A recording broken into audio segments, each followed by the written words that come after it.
আজি ঐতিহাসিক শিৱসাগৰ ঐতিহাসিক দলমুখৰ সন্মুখত দল প্ৰাংগণৰ সন্মুখত আজি আমি মুখ্যমন্ত্ৰী হিমন্ত বিশ্ব শৰ্মাৰ প্ৰতিকৃতি দাহ কৰিছোঁ।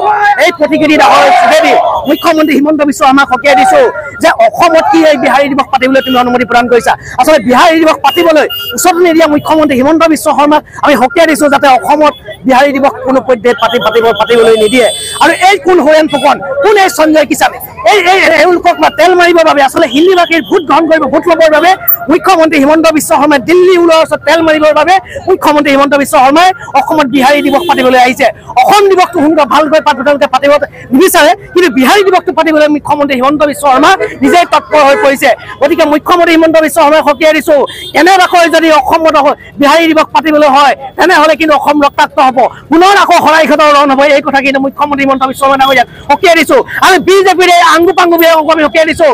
জিলাই জিলাই থকা গাঁৱে গাঁৱে থকা এই বিজেপিৰ আংগু পাংগু বিলাকক কৈছোঁ, তোমালোক অসমীয়া নহয় নেকি? তোমালোকৰ গাত অসমীয়া তেজ নাই নেকি? তোমালোকে কিয় বিৰোধিতা কৰিব পৰা নাই? অসমত যে বিহাৰী দিৱস পাতিব নালাগে।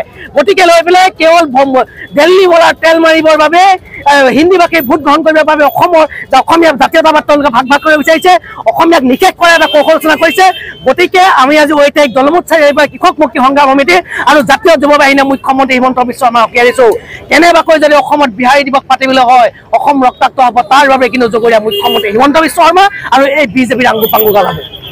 তেওঁলোকে দেখিছে যে আমি দলমুখ চাৰিআলিত ইতিমধ্যে হিমন্ত বিশ্ব শৰ্মাৰ প্ৰতিকৃতি দাহ কৰিছোঁ। ইয়াত অসমত যেনেকৈ তেওঁলোকে বিহাৰী দিৱস পতাৰ যি যুঁজা চলাইছে ইয়াক লৈ পিনে আমি তীব্ৰ প্ৰতিবাদ কৰিছোঁ। আৰু গোটেই অসমত আমি কোনো কাৰণতে কোনো মূল্যৰ বিনিময়ত আমি বিহাৰী দিৱস পাতিবলৈ নিদিওঁ। অসমত অসম দিৱস পাতক। যিখন চৰকাৰে অসম দিৱস আজিলৈকে ভালদৰে পাতিব পৰা নাই তেওঁলোকে আকৌ অসমত আহি পিনি বিহাৰ দিৱস পাতিবলৈ আহিছে। তেওঁলোকে কেলে অসম দিৱসটো বিহাৰত পাতি দেখুৱাওক, যদি তেওঁলোকৰ সৎসাহস আছে তেওঁলোকে অসম দিৱসটো বিহাৰত পাতি দেখাওক। আৰু যেতিয়ালৈকে নোৱাৰে তেতিয়ালৈকে আমি অসমত কোনো কাৰণতে আমি বিহাৰ দিৱস পাতিবলৈ নিদিওঁ।